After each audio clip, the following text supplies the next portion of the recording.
everybody? What's going on, man? So yeah, you see, now I got this camera focused.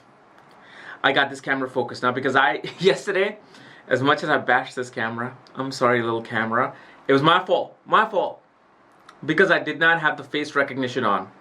The face tracking, you see, anywhere I go, I see this little square on the top, and it's following my face. Yesterday, I just had it off. I thought it was on. But then I had to go into the actual setting and see, oh no, it's off. So, it ain't the camera. It's the user. Just like they say, it's not astrology that is wrong. It's the astrologers that are wrong. So, never blame the actual machine. Unless, of course, there's something wrong with it. But... So, regarding Mercury Retrograde, you know, Mercury is retrograding in the sign of Virgo right now, you know, from now all the way to like September 21st or something. What does it mean? See, let me bring you a great perspective on astrology. First of all, too many people just build their lives around retrograde or not. It's Mercury's retrograding.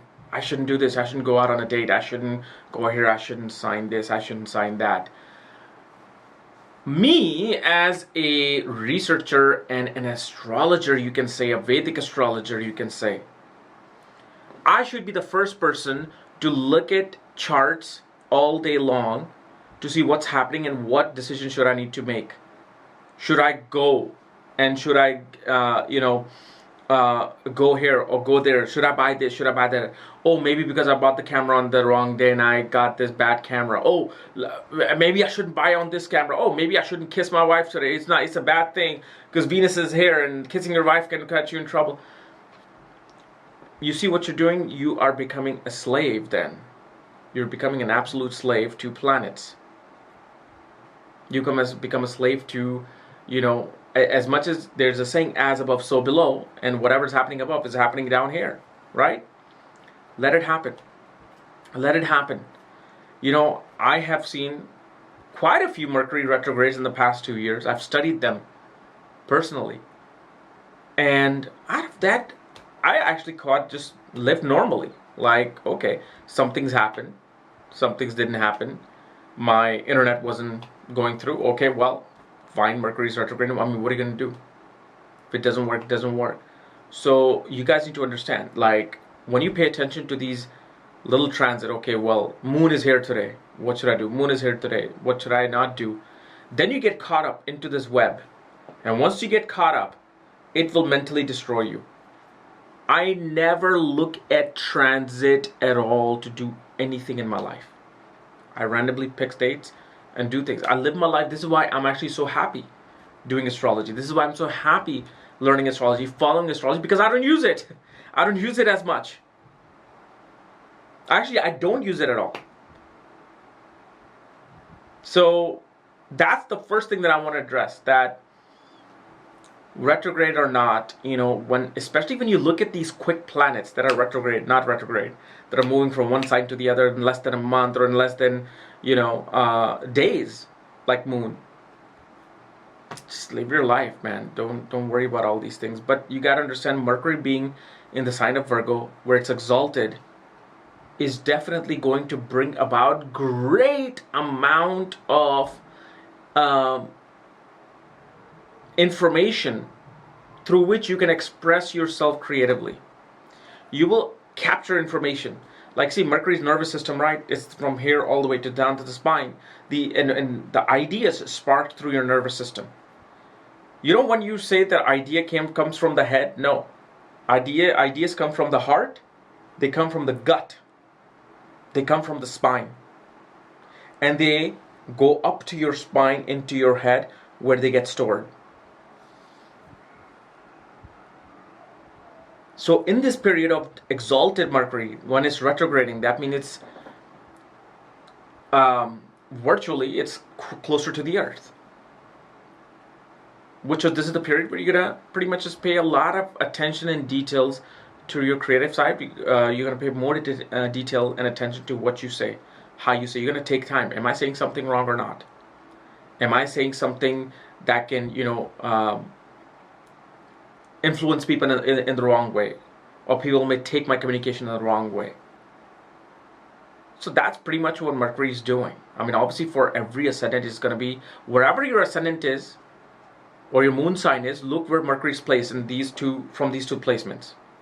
And those are the houses where you're going to make sure that you do not communicate in a way where it's coming out wrong. Maybe let's say if Mercury's transiting your 4th house, you're going to make sure you do not miscommunicate things with your mother.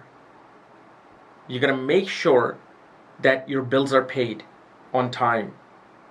Make sure what bills are not being paid. How's my credit card statements? What's going on? Like, you're going to start budgeting things because you're going to pay more attention to it. And this is what the retrograde does. And then next thing you know, it's over within like 15-20 days and you go back to it being direct. But just to understand it, I'm making these videos. But one thing I tell people, because since I started this channel, people are like, oh, so moon is entering this sign. What is going to happen to my ascendant? This is my ascendant.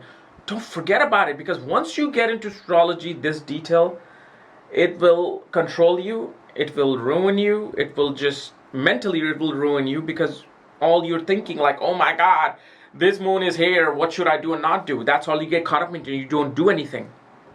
So with the sky and everything, man, I don't pay attention to the little details like this. Especially the transits video that I like making is of bigger plans, the bigger motions that, you know, affect us on yearly basis, couple of year basis, you know, like the nodes, Rahu, Ketu, Saturn, Jupiter, or even Mars. Mars, you know, transits at least takes 4 months, so its energy is quite strong in those places. But this is why I don't think I want to do like daily horoscopes and even weekly horoscope. I just want to make like random videos about transits and just to actually show you how you should be living your life astrologically. Because astrologically, I don't live my life astrologically. I will never live my life astrologically.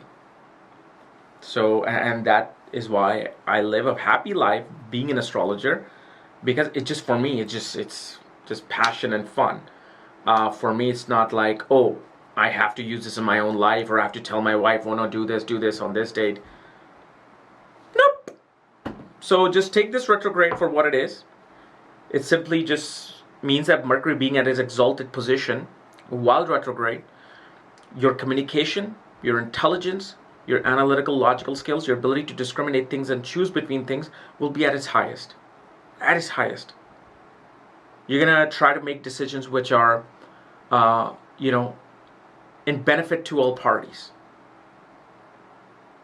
So that's all this retrograde is doing, ladies and gentlemen. Otherwise, live your life, go out, have fun, eat burgers, fries, dal, parathas, you know, have fun.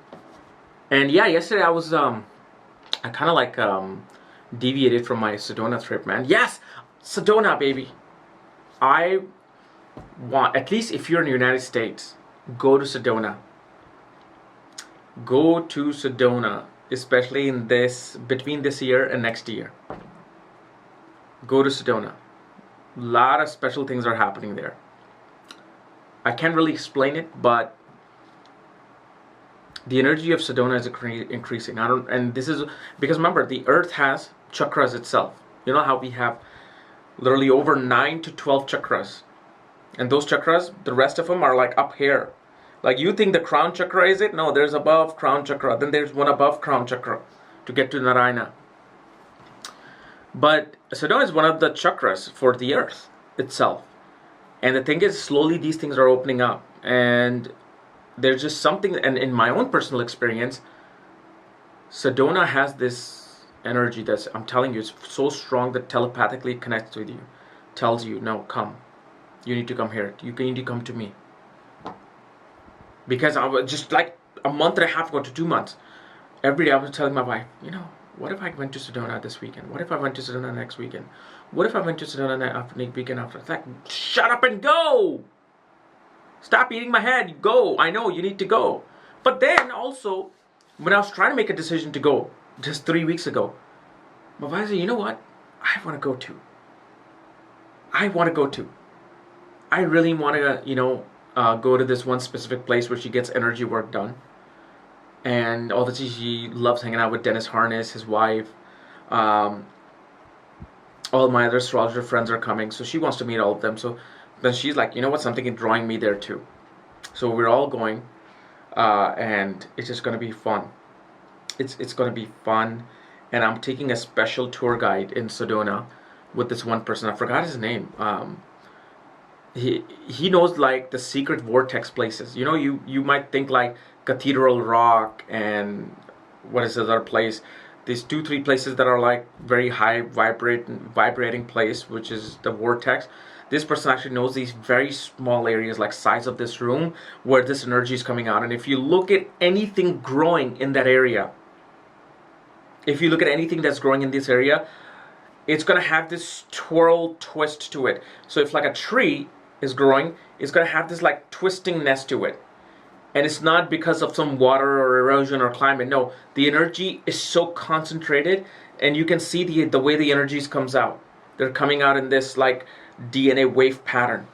So everything that grows there is straight. But if you go maybe 50 feet out, 60 feet out, trees are growing normal. So it's very powerful, and people just feel it. So I know that it's calling me, so I'm going there. But I want to encourage everybody, if you can afford it, you know, if you can't, try saving up, you know, little by little. But go there for like 4 or 5 days. Go there, go to vortexes, just sit there anywhere. You can go anywhere in Sedona, sit, and you'll have a view. That's how beautiful Sedona is. So I'm just happy to go there. Yeah, look at me, I'm just like a fanboy of Sedona. I'm talking about it like on my Facebook page. I'm watching videos all day of Sedona. I just want to watch all sorts of documentaries on Sedona and see what people have said. Like, I love watching Lilu Macy. What's her name? Lilu Marcy? The Juicy Living Tour. I love her interviews because she has interviewed so many people in Sedona that I just love watching those videos. I mean, you can see the vibe on people there. They're just on a completely different high in Sedona. And I'm going to meet some of those people actually. I'm going to meet them. I'm going to be interviewing people too. So I'm just really saying this, everything that I said yesterday, because yesterday I was just walking and my camera just kept going blur and I was just like irritated with it. But now I'm just in my calm place, you know, just right. So anyway, enjoy the retrograde, baby. If you're new to us, subscribe below. Again, remember, if you need my books, consultation, reports, for that, check out the links in the description section as well. And my subscribe to my main channel as well, KRS channel.